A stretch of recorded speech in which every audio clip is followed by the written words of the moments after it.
What's up, everybody? My name is Dimitri Kofinas, and you're listening to Hidden Forces, a podcast that inspires investors, entrepreneurs, and everyday citizens to challenge consensus narratives and to learn how to think critically about the systems of power shaping our world. My guest in this week's episode is financial journalist Maureen Farrell. Maureen, along with her colleague and recent co-author Elliot Brown, were some of the first reporters at the Wall Street Journal to cover what has in the intervening years become one of the biggest, if not the biggest, financial debacle in the history of early-stage investing. And that doesn't even begin to capture the incredible story that is the rise and fall of WeWork, a real estate company that was at one point the most valuable startup in America, despite racking up over $10 billion in losses over the course of just 9 years and vaporizing nearly $40 billion in equity value practically overnight. The reality of WeWork, of what it is and what it was, stands in stark contrast to what its founder, Adam Neumann, said it was to his investors, employees, and the media. It was going to be worth $10 trillion, more than any other company in the world. It wasn't just an office space provider, it was a tech play. Its spin-offs like WeGrow and WeLive were going to revolutionize education and change the world. Adam Neumann was going to solve Middle East peace, and WeWork was going to help colonize Mars. I'm not making this stuff up. As crazy as this story is, it is emblematic of a larger decay in the most basic principles of capitalism that prioritizes the raising of capital over the turning of profits, that rewards storytellers over business people, price over value. We spend the first half of this conversation focused mainly on the particulars of WeWork, the characters involved, and the disastrous decisions made by its management and the dereliction of its board. But it isn't until the overtime that we shift into a discussion about the larger macro forces that are responsible for encouraging the type of behavior that we've seen in the case of WeWork, and applying that template to other companies and their executives in both finance and politics. Because the two have become increasingly intertwined in the world we are living in today, characterized by a dangerous rise in demagoguery that parallels the institutional and moral decay we are witnessing across many parts of Western society. So without any further ado, please enjoy this thoroughly entertaining and thought-provoking conversation with my guest, Maureen Farrell. Maureen Farrell, welcome to Hidden Forces. Thank you so much for having me. It is great having you on the program. So before we get started, before we start talking about the book, I'd love to know a little bit about yourself. Can you tell me and my listeners a little bit about how you became interested in finance, how you became a journalist, and what type of stories you tend to write about at the Wall Street Journal? Sure. So I have been interested in journalism my whole life, really, from my high school paper, my middle school paper. But finance became of interest to me much later in life. In college, I was very much a liberal arts major. I was an English major, took art history classes. My only finance course was one in Marxism. I didn't take any economics and was not really drawn to it at the time. So I wound up going to journalism school at Columbia after I graduated from college. And there was a new publication that covered mergers and acquisitions. I honestly did not even know what a merger really was when I went in for my job interview. I wound up getting the job, and it was very kind of scoop oriented. It was about deal making, and I became just totally hooked on finance and business and kind of telling broader stories through business. What is it is there something in particular that attracts you to financial journalism? I just say once I started covering finance, I really started to see that I was always very interested in politics, and I still am. But I think once you start seeing finance stories, you kind of see things through the prism of that and how much the financial markets dictate other things in the world, politics, world events. And I think that's something, that became very apparent in our book, which we can get into. Mm-hmm. But yeah, I found that a fascinating prism through which to see the world at large, geopolitics. Totally. We did an episode I think it was episode 72 or something around there with Daniel Paris on financial history and the history of financial theory. And I asked him something similar, and his response was what he loved so much about financial history in particular was all the characters, all the different personalities. And while most of us take it as a matter of course that politics is about personality, the truth is that personality and character rests at the heart of so many of these stories, and that is absolutely true in the case of The Cult of We, your book on WeWork. How many people did you interview for this book? And have any of them read it? And what is their view of its accuracy? Sure. So I wrote the book with my colleague, Elliot Brown, and I think we counted at the very end, it was more than 300 different people that we spoke to for this. Did you sit down with each one of these people either by phone or in person? Yes. And it would have we did some in person, but basically we started reporting much more seriously. We started our book leave in mid-February 2020. So we kind of had plans to go all over the world and meet with some people in person. We would have loved to go to Israel and see where Adam Newman grew up and the world, various other places. But then obviously the pandemic hit.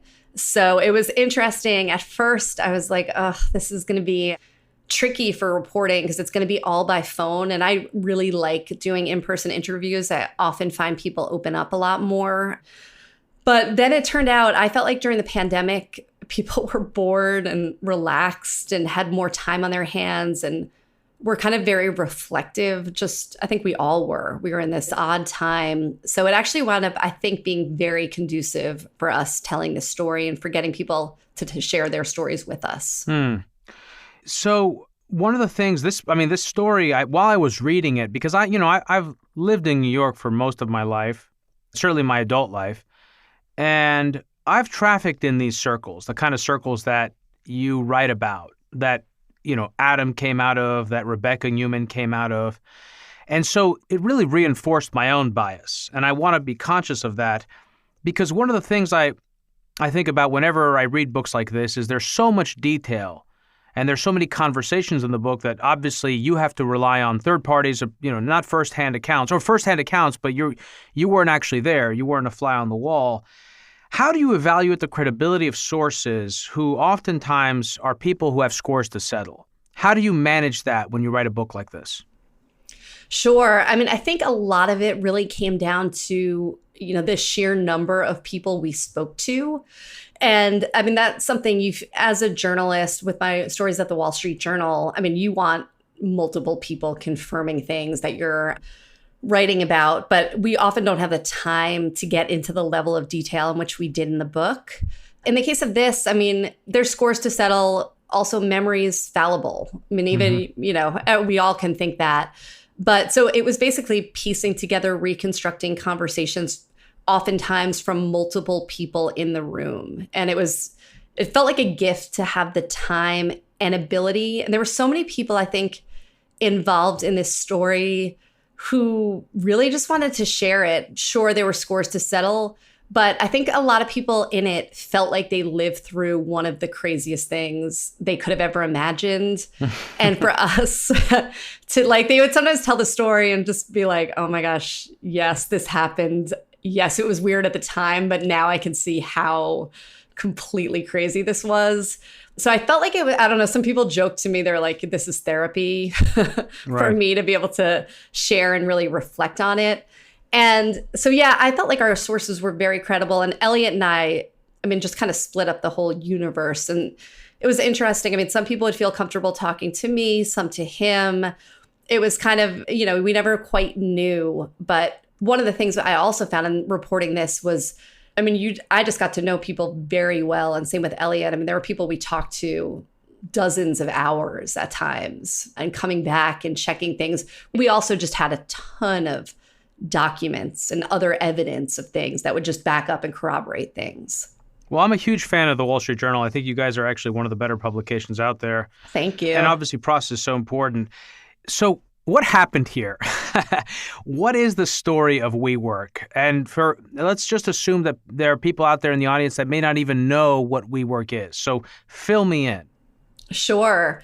So we'll just start from the beginning, the broad brushstrokes. Adam Newman and Miguel McKelvey were two men in their early 30s, I think at that point. In the late 2000s, around 2008, 2009, had this idea. They had seen it out in the world to create a co-working space, essentially taking big floors of buildings, subdividing them so you could come in and get kind of turnkey office space. If you're a lawyer, a writer, an accountant, instead of going out and buying an office and trying to find a conference room, set up your phone, internet, everything, they did it for you. You could come and pay a certain amount every month, have this really beautiful office space.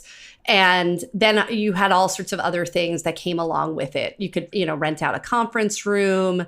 You had a place to go and eat. You had fruit water became a big staple, beer, alcohol, community, all these other interesting people who would be in this space with you. Was this the company Green Desk? It was Green Desk, and that was based in Brooklyn. That was the first iteration of WeWork. But then Adam Newman, the CEO and founder of WeWork, and the other co-founder, Miguel McKelvey, who's an architect, they started this in Brooklyn. They found some spaces. It worked really well, the subdividing it. Miguel was also, his architectural background, this was a known concept, but he had some true innovations that he brought to the space in order to subdivide it and pack people in kind of tight, but make it comfortable. They used a lot of glass office walls to let the light stream in. There are a lot of just sort of really beautiful architectural design. The whole aesthetic of WeWork was something pretty new there that's really been mimicked throughout. I mean, if you've been to the spaces, they are really beautiful. So was WeWork, like, at this time, were they a pioneer in co-working? I mean, what was the niche before they came along? What did it look like? How would you have defined it? Sure, they were not a pioneer whatsoever, which is really interesting. I mean, there was a company back in the 70s. We came across this very colorful entrepreneur who was a lawyer who decided to do this for lawyers and sort of built out a co-working spaces all over the country in the 70s, early 80s. And now he's actually a magician. It was a boom and a bust, this whole enterprise. Yes, it sounds like it has a lot in common with WeWork. It's amazing the kind of entrepreneurs who are attracted to this space. And it was something else similar. There's a company called Regus/IWG. And there was another very larger than life founder. We write about him in the book, Mark Dixon. And he also built out this office space subleasing all over the world. It was fairly global business. It also had a boom and bust. It's still around now. And then by the time that Adam Newman and McKelvey were starting Green Desk and then WeWork, there was a big co-working movement in New York and just sort of across the United States. People were doing this, leasing floors of businesses and subdividing them. The true difference was just how big from the first minute they opened their doors that Adam in particular was thinking about this and how global it could be, and executing on it so quickly, largely by convincing, some very deep-pocketed investors to give him money to do it. Right. So that's the thing that's so amazing. First of all, Adam as a character is someone that you spent quite a bit of time on, and I think it's relevant, and I would like to explore that because he has a quality that I think does very well during booms, especially in late stage booms with ample amounts of liquidity, which is that he was a phenomenal storyteller and a really great salesman. In fact, his sales skills are described in a way in the book that you're sort of acknowledging how it's beyond your ability to convey, that people that were in the room when he speaks are captivated. Talk to me a little bit about Adam Newman and what set him apart as an entrepreneur and how those skills made him particularly adept at excelling in the current environment. Sure. So just to start off with Adam Newman in general, I mean, we say it, we try to not say it almost too much. You can't not explain him as like the most charismatic person ever. He's just, the minute you meet Adam Newman, we've heard this time and time again from people. He's just one of those people who can kind of suck you in, and he's very interested in you. He's very interesting. I mean, he's incredibly tall. I think he's about 6'6", and he's got this long, shaggy hair. Just to begin with, just the physicality of Adam Newman is he takes up a lot of space. If you walk into a room with Adam Newman, everyone's just kind of drawn to him. His arms are waving big. He's incredibly animated when he speaks. But he's this really absolutely masterful storyteller. He can talk through a vision of the future and make you feel like it's already happened. And I think that was his ability time and time again to tell this story and tell investors what it was going to be, tell employees what it was going to be, and get people really, really excited about what the future is going to hold and almost feel like it's happened already. It's almost in the past tense. And I guess in terms of linking this back to this environment, I mean, two things. First of all, it's this environment where private capital has been so incredibly plentiful. And we've seen these success stories in tech, Amazon, Google, Facebook, that if you put money into any of these companies early on, the returns were unimaginable, bigger than anything else ever. And then there was just more and more private capital looking for risk in this very, very low interest rate environment we've had around the world since the financial crisis. So people weren't getting returns in other places, willing to take risks. Private tech companies that could be gigantic someday seemed like a very good place to put money for otherwise kind of sober investors. Venture capitalists always take big bets. More and more money was being plowed into venture capital. But it was also places like Fidelity. It's like where most people put their retirement funds. They're trying to just earn a certain type of return. And they had started moving into private tech companies in the 2010s. So there was a lot of money looking for the next Adam Neumann. And Adam Neumann was a genius at figuring out what they wanted and knowing how to sell to these people. And that was sort of the essence of WeWork. We're not a real estate company. We are a community company that's tech, that's AI, artificial intelligence. It's anything you want us to be that's going to, we will tell you we'll get you this absolutely gigantic return down the road. Yeah, there are so many red flags around this company that I see in so many other companies and that we have seen in certain companies that have turned out to be either frauds or just hype machines. And one of them is that classic sort of we're everything to everybody. We're whatever you want us to be. We're a tech company. We're an AI company. He even told Elon Musk, this I found just remarkable in the book, that he wanted to help him with his mission to Mars and that the easy part would be getting to the red planet. The difficult part would be building community. Ridiculous. Or that other line by Rebecca Newman, his wife, who again sort of grew up in this very wealthy scion circle of kids. She's the cousin of Gwyneth Paltrow. When Adam Neumann left the room at one point, she told someone, isn't he, incredible? Some people say he's the Messiah. You can't make this stuff up. It's just remarkable. I want to also point something out, which is that I've noticed this in the last several years now, right? There's this kind of cult of Steve Jobs. Steve Jobs was a real pioneer. He was a great salesman, but also Steve Jobs was a doer. He built really phenomenal products. And he cared deeply about Apple. I've read Walter Isaacson's book. Clearly, the guy had some kind of, maybe narcissistic or, personality issues. I don't know if you would call them narcissistic. I don't know what you would call them. But you always sense that for him, Apple was deeply important. He loved Apple, and that was his priority. And he also never seemed to care about money. That didn't seem to be his motivation. Whereas today, a lot of these folks that sort of run around with their equivalent of their turtlenecks, in the case of Elizabeth Holmes, quite literally one, but this kind of minimalist ethos and this sort of fake it till you make it thing, right? It's a derivative of Steve Jobs where they take it to the next level. They also seem to be particularly concerned, unlike Steve Jobs, with money.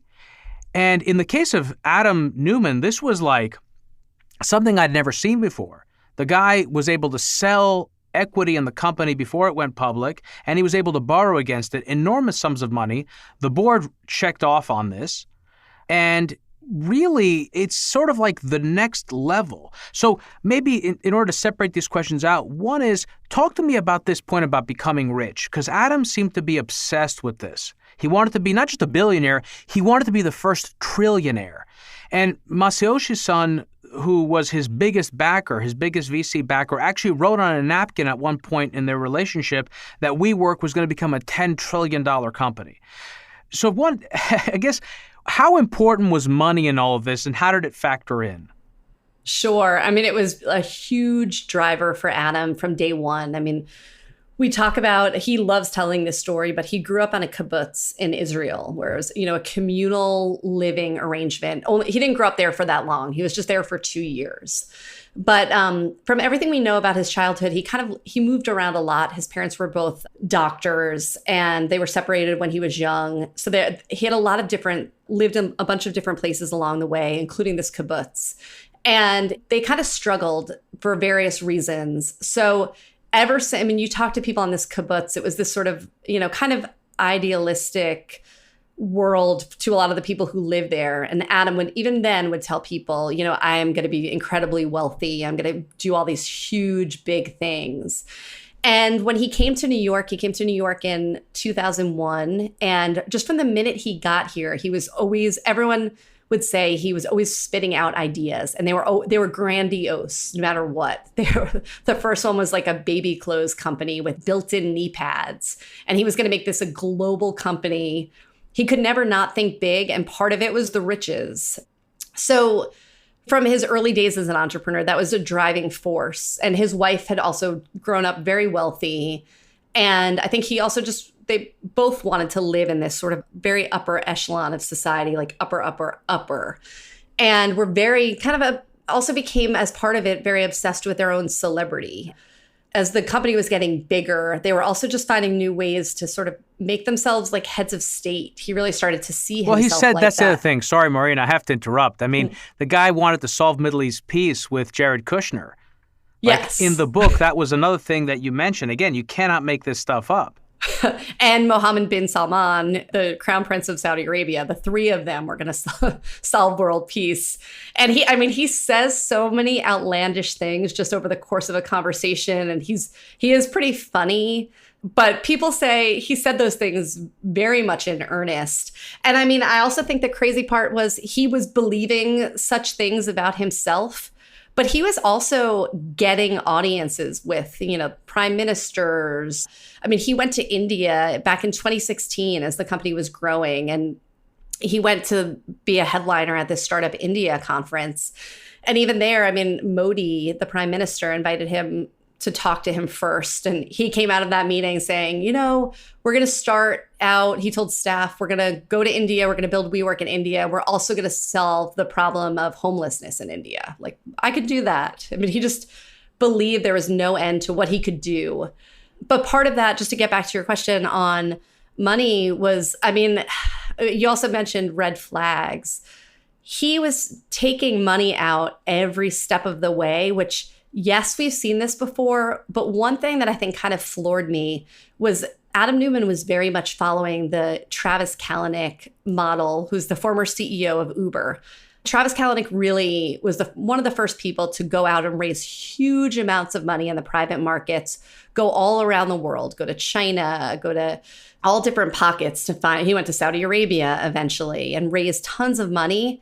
Every time he would raise money, he would tell people, I 100% believe in this company. I don't want any of the money. This is all for the future of Uber. I'm not taking any money out. And his time at Uber did not end well. He was pushed out for other reasons, but he actually didn't sell stock until he was out. Contrast that, Adam Neumann is following his playbook, going to so many of the same people, yet taking money out almost every step of the way. And I think it just kind of floors me that these people didn't push back more on that. Or if they did, they were so fearful of getting cut out of the round. And he made it very much known, if you don't like this, fine. I have plenty of people waiting to get into this round of financing. Yeah, it's hard for me. There's so many things I want to talk to you about, Maureen. I don't want to confuse or misdirect my listeners here because I want them to also gain a sense of the story because I've read the book and I know where it all leads. I wonder, clearly there's too much money chasing too few good ideas. And there's this kind of, FOMO out there. But it's curious to me how people with so much money to allocate could not be disturbed by a founder who spends so much time jet-setting around the world, surfing, engaging in so many sort of recreational habits. I mean, to me, as someone, just a normal person who's worked my whole life and had to, build either companies or this podcast or whatever else, I know the level of hustle it takes. And I wonder also if the allocators themselves, simply how many of these people on the board, I don't know, what did they do to come to the money that they had? It's so confusing to me. I mean, I couldn't agree with you more. And that was something, even before we started reporting for the book, at the Wall Street Journal for all of this. You could literally just look at Adam Neumann's flight records in the months leading up to the IPO that never happened. He was in Costa Rica 2 to 3 times. He made 2 round trips in June to Costa Rica on the WeWork private jet. And it was for family trips. He went there and back. And this is the most critical time for the IPO. He was in the Maldives in April for his 40th birthday, which is the most outlandish trip I've ever heard of. He was in the Dominican Republic. He had been in Hawaii earlier in the year. Just the number of vacations crisscrossing the globe are hard to fathom for anyone, much less at this level of a company. As you said, Dimitri, like the hustle you need.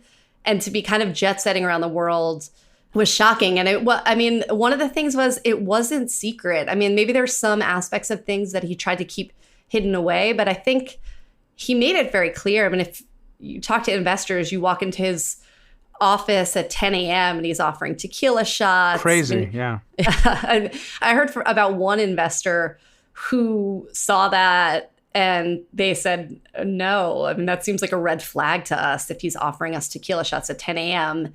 But it's kind of shocking how many people it wasn't a red flag to. And just in one example, when the board of directors, we heard when we were reporting this around the time of the IPO, someone told Elliot and I, he missed some board meetings, or maybe he missed one board meeting. We dug into it and we said, oh my gosh, that would be crazy if he missed a board meeting as they're preparing for an IPO. That's just like kind of unthinkable. It turned out the more we dug, he had barely been to any board meetings in 2019. He had that little regard for the board.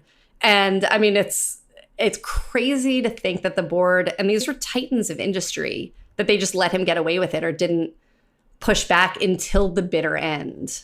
Yeah. Again, this makes me think of another episode we did recently with Luke Burgess on mimetic desire. And that plays such a role again, because when you're in the midst of a mania, I remember what the culture in New York City. I've actually left since the pandemic, New York. I come back, fairly often for meetings or dinners or stuff, but we've moved out about 2 hours away from the city.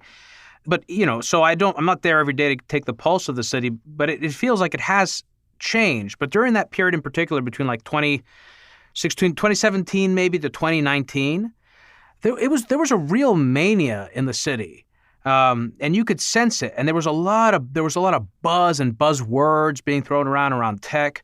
A lot of these also, WeWork copycats like the Assemblage were opening up, offering insanely low rates. There were so many subsidies going around, which actually raises a question. I want to get clear exactly on how much money WeWork raised over the course of its life.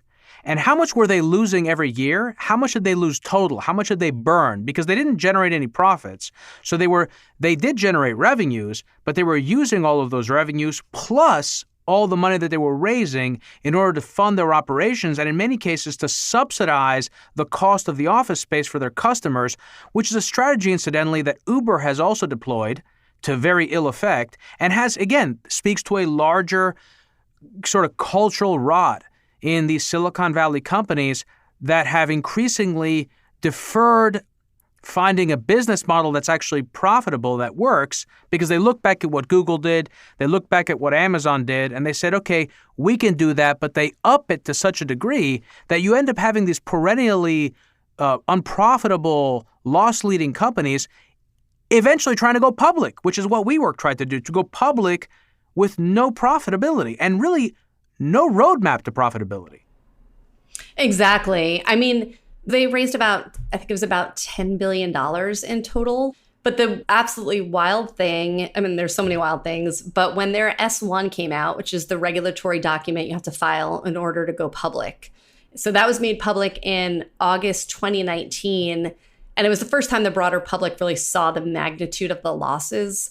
So, I mean, you walk around any city in the world by 2019 almost, and you'll see a WeWork, tons of WeWorks clustered everywhere. The growth was incredible. They were doubling revenue every single year, but they were also doubling losses every single year. And as you mentioned, Amazon in particular. And their losses were bigger than their revenues. So yes, that's the key there. Yeah, and they were not shrinking whatsoever. I mean, at least Uber it was similar, but they were starting to shrink. You're maybe seeing that there could possibly be a path. Adam Neumann, his CFO, would often say also like, oh, if we just stop growing, we'll stop losing so much money. That was a tricky conceit because they had to commit so much to keep up the pace of growth, which was what investors were interested in. They had to commit so much money up front to build out all that office space. It was just, these giant holes of $1 billion of losses. And they were getting to a point where there are only so many people in the entire world that can write checks. And Adam Neumann kept on finding those people, the people that could write checks of the magnitude that he needed, sort of like seemingly pulling them out of a hat, finding them, the one person like Masayoshi Son who could give him $4.4 billion. He found those people, but then at some point, once Masa decided, that's what he's often called, he couldn't write him another giant check, then there's nowhere else really to turn to anymore except the public markets. And when the public markets saw the numbers and plus everything else about Adam Neumann, they did not want it either. So he kind of dug a hole for himself, and it's one investors and everybody else kind of let him dig. Well, that's another, force, so to speak, in this story, which is the embedded growth obligations or expectations of investors and their need for more, their need for higher yield, for more growth, to the point where you question whether the physical economy or the opportunities themselves can actually generate the growth that investors demand or require. And this brings us back to a fundamental disconnect that is around interest rate policy and government policy. And, perhaps we'll have a chance to get into it in the overtime. But you mentioned now Masayoshi Son a number of times. He features prominently in the book. And you just know, when you read a book like this, as well as it's been done by you guys, you can see the same template that should be applied at some point to a book about Masayoshi Son. Because, he is it's fascinating, too, because I've done a number of episodes on MBS. I'm on Mohammed bin Salman and the kingdom and the role that they have played in sovereign wealth funds in this new sort of global financial capitalism. So Masayoshi Son and the Vision Fund and SoftBank is a huge source of liquidity globally. And he put his eyes on WeWork. He was taken by Adam Neumann. And ultimately, I think, how much money did SoftBank actually provide into WeWork? Oh, gosh, in excess of $10 billion in terms of, yes, it's insane. How did that relationship develop? Like, when did they first meet and what role did he play? How did he come into this picture? Sure. The story of that meeting, they're just incredible. I'll just start also by saying the parallels between the two men and just sort of even just something. Adam was born in Israel. He moved to New York. Masayoshi Son was born in Japan. He was of Korean descent. It's pretty hard to be Korean. There's a lot of in Japan. There's a lot of racism there. So he and then he went to school in UC Berkeley for college, and ultimately came back to Japan and built SoftBank. So they've sort of both had were very much global citizens, obviously speak different languages. They're almost like the verbiage they use. It's incredible. You just take quotes from both of them. And I've heard people, when they gave some of their first pitches together, it's like there was like a mind meld immediately. It's like these two people were almost waiting to find each other. And you could say a little bit about MBS to a certain extent too, when they both met him, especially when Masa met him and raised $40 billion-ish from MBS in Saudi Arabia. But they first met kind of briefly in India. I referenced this Startup India event in 2016 that Adam went to and presented at. Masa was there. They both were sort of keynote speakers, and there was a party afterwards that Masa and SoftBank hosted. And Adam went, talked to him for a while, sort of regaled some of the executives from SoftBank with some stories, kind of made them laugh. But then it was later in the year that SoftBank, Masa actually was coming to New York in, I think it was around October 2016. It was right after, no, not October, November, late November, right after Trump had been elected. And he was coming to meet Trump. I don't know if you remember, but he had sort of had that line of course, dignitaries, business people, coming into Trump Tower. Masa was one of them. He sort of made this pledge to invest $50 billion into the United States. Trump, was saying, "Oh, it's all because of me." It was already money. It was already money that he committed. A lot of that money. Exactly. So the funny thing that we found out was that on the way to Trump Tower, Masa decided to make a pit stop at WeWork, and it was sort of arranged behind the scenes by people they knew in common. Masa came in. Adam was so excited. He knew he had these giant checks to potentially write. He's, gets the whole office really prepped and is going to take Masa on a tour. Masa's late. The tour takes 12 minutes. He basically races through the whole thing. Adam shows him some of the quote unquote tech products, shows him the layout. And then he leaves to get in this car to go to Trump Tower, invites Adam to join him in the car. It's about a 30 to 40 minute car ride because of Midtown traffic. And Adam Neumann gets out of the car and he has a piece of paper. They've sort of sketched out this whole global domination plan for WeWork.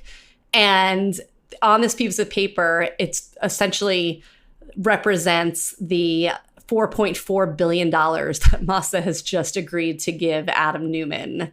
And it was funny. One of the stories we say in the book is that he had this board member, I guess he called right afterwards, and he said, you always tell me not to keep on re-upping, and I always negotiate too hard. So I had you in mind, because he told the board member, I was going to push for even more, but I really held back with the $4.4 billion. Just like now I'm quoting, I'm sure he wasn't the first person to ever make this observation. Phil Jackson, the former Bulls and Lakers coach, he talked about that when he was describing Kobe Bryant's skill sets. That Kobe's greatest skills, his greatest weapons were also his greatest impediments. It was a double-edged sword, and that was absolutely true for Neumann. He pushed so hard, and his overwhelming sense of confidence, I think, absolutely worked to his advantage during the good times, but it also worked against him during the bad times. That he didn't know, it seems, and I wonder what you have to say about this, it seems that was one of his shortcomings, was not understanding maybe when the environment or the winds had changed. Something interestingly similar to Donald Trump, not being able to appreciate when he didn't have the room anymore. He had to stop selling. He had to move into a different situation. Classic examples with JP Morgan and the IPO. His pushing cost him and the company, potentially cost him the entire IPO. Does that resonate with you in terms of what you understood about Adam Neumann? Oh, 100%. I mean, it's such a great way of sort of encapsulating him and his personality and, the positives and negatives of it.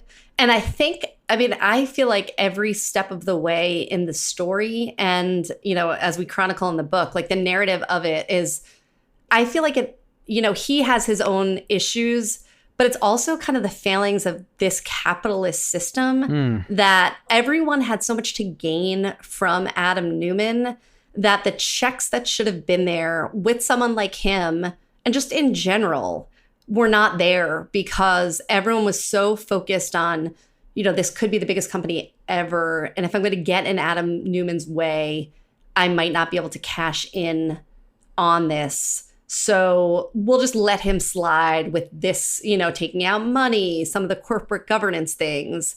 We'll push back a little bit, not attending a board meeting for a year. And I do one of the things I do wonder is that, there's few people in the entire world that are like him. He was a true visionary. He's, can he can do amazing things that I think few other people can do. There's a real small number of entrepreneurs that are like him that can convince people to see things that he sees. So what if, and I don't know, it's easy to look backwards, but what if the system worked and he was kept in check? I mean, maybe he could have done amazing things. WeWork could have been this amazing company. I mean, I think obviously there was a flawed business model to begin with, that you can't make a real estate company into a tech company. All these just upfront costs don't go away, no matter what you say. That was this question that I think just haunts you throughout the book and each step of the way. Like, what if the system worked a little better? Could this have been a very different story? And not to absolve him. I mean, he's a brilliant man that was able to do what he did. I mean, he should have had the checks on himself, but the system should have been working also. Right, 100%. And I mean, it's important to note, he doesn't come across as an Elizabeth Holmes. So I want to comment on something you said there, because I think it's like really profound, and I couldn't agree with you more. I think that this story, as crazy as it is, and it's freaking nuts, it is emblematic of a much larger decay, I think, in the most basic principles of capitalism. Mm-hmm. And it's like a system now that prioritizes raising money over turning profits, right? Like, and you can see that, and I know that personally from the experience of having dealt with so many folks in the investment ecosystem and in the startup side, on both the founder side and on the investor side. There is this sort of just knee-jerk reaction to go raise money today because money's been so cheap, right? And in that environment, who are the people that excel in that environment? It's the storytellers. It's the people with the best deck, the best slide deck, the most convincing presentation, the ones who can get you to dream bigger, right? That was the thing that Masayoshi-san used to tell Newman all the time. He's like, you're not thinking big enough. You're not bold enough. You need to ask me for more money. You asked me for $1 billion. You need to ask me for $10 billion. Totally nuts. And it makes sense in a mania driven by just super cheap amounts of money. And for a prolonged period of time, that creates a kind of rot. And what I think we don't talk about enough is just the moral decay in society today, and how much also capital markets and capitalism itself has become a sort of a casino. I completely agree with you. And the very ironic thing here was, I mean, when you talk about the moral decay, I mean, he was sort of always co-opting, and he's not alone in this in Silicon Valley, also always co-opting mission-driven and, I mean, so much as the S1 said it, they were going to elevate the world's consciousness. I mean, nice. it was barf. It obviously became a joke, but there's a moral decay. He was taking out tons of money in the company, but he was selling it as this growth.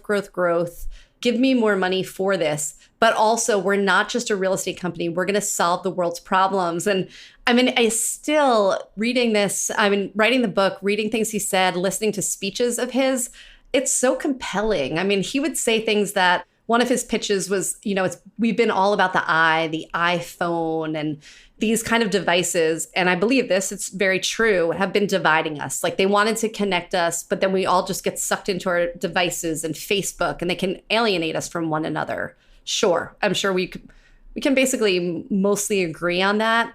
So he's like, we're building a community. We're connecting people. People have been so isolated and sad and lonely. And that's what we're solving these problems. And you hear him, he can say this, much better than me. And you hear these speeches and it's like, wow, that's like, you can do all that? Sure. That sounds great. I like where you're going with this, but what lied beneath that, which is not. Well, I mean, like that's the other thing too. Again, I'm sort of circling the bandwagon here because I don't know how to really capture what I'm trying to say.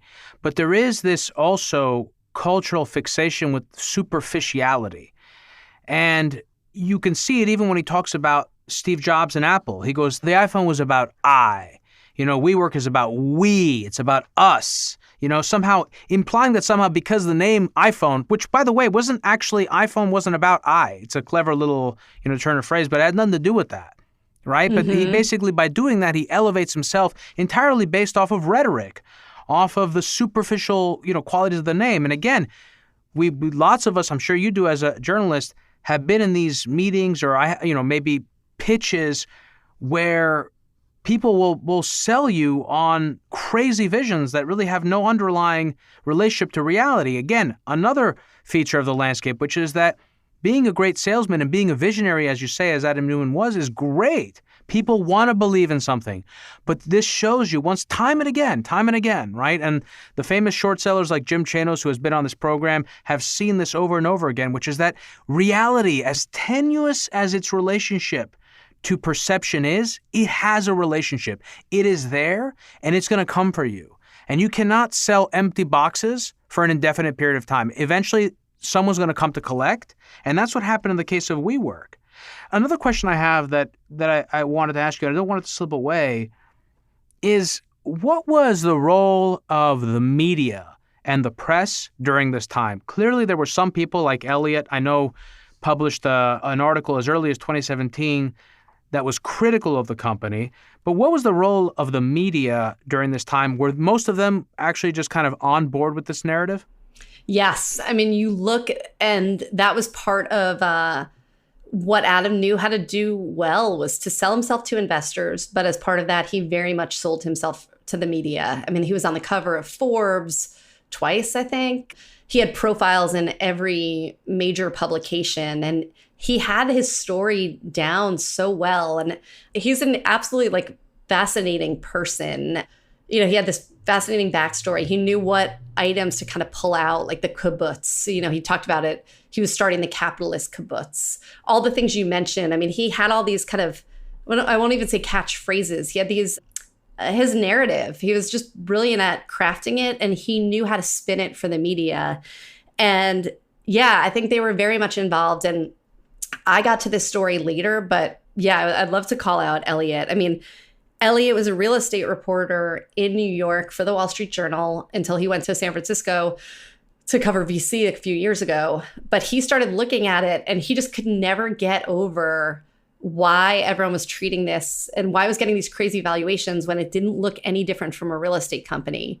So, and then from there, he was kind of collecting anecdotes he would hear about Adam, and he wrote some amazing profiles, but they stood very much in contrast to what was being written about Adam. And I mean, one of the funny things we kind of heard more about as we were reporting this was that Adam was completely obsessed with Elliott because he was the only person who didn't get him and didn't get the company. So he would just kind of talk about him constantly and, you know, worry about what Elliott was going to say and think, and was, you know, very angry.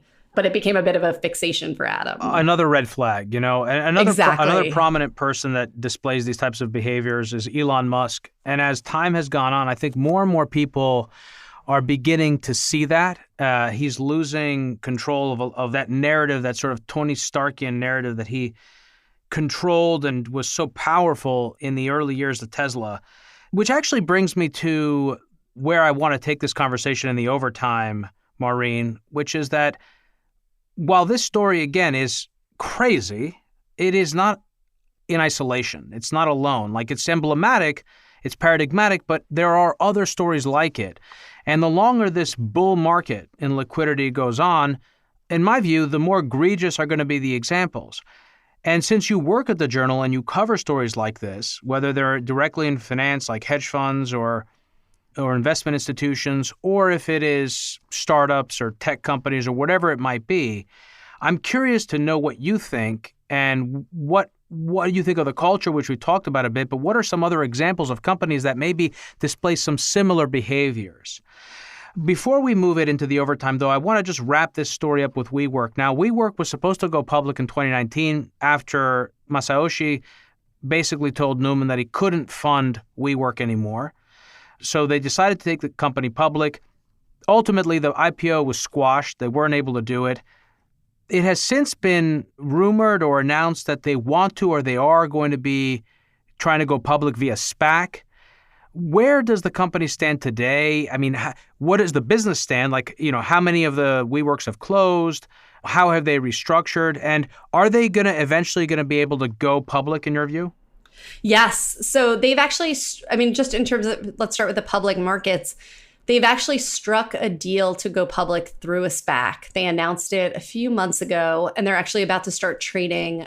I think in the next 2 months, we'll see. But, anyone should be able to buy shares of WeWork through the SPAC vehicle. It'll be WeWork once the merger actually goes through. And it's kind of crazy in terms of the market. The IPO got called off in 2019. They eventually Adam Neumann gets pushed out. A lot of the previous executives from the company get pushed out. SoftBank comes in a bigger way. They eventually hire a CEO who's a veteran of the real estate industry. They're sort of admitting they're a real estate company. And he's just been restructuring it. They've closed a lot of locations. One of the things in terms of cost was they had a lot of things in the pipeline. So they've had to spend a lot of money building those out, cutting back on a lot of things. They're still losing a lot of money, but it looks like it's, and obviously the pandemic came and no one was going to their offices, but people are starting to come back. I think there are a lot of questions. Will a lot of big corporations scale back their footprint and then maybe put more people into WeWork? I think there's some signs of that. There's a way this company could be very interesting going forward. It's never going to be like the company it was under Adam Neumann. The CEO does not have those aspirations. He's calling it a real estate company. They sold off all these other crazy businesses Their that investment Adam in bought. that wave generating company. Yep, and the school they were going to run. Right. They were going to, Rebecca's solve project. education, her project. So yes, they're going public. The company's starting to look different. It'll probably be smaller. We'll see if it can become a profitable company. I think we're probably going to be talking about it less. We joke this company Regus that made the Office Space. No one really cares about Regus all that much. And maybe it's going to be a good thing for the company if it can just be a good company. But, could it ever get back to $47 billion or something like that? Could SoftBank recoup its money and actually generate returns on this?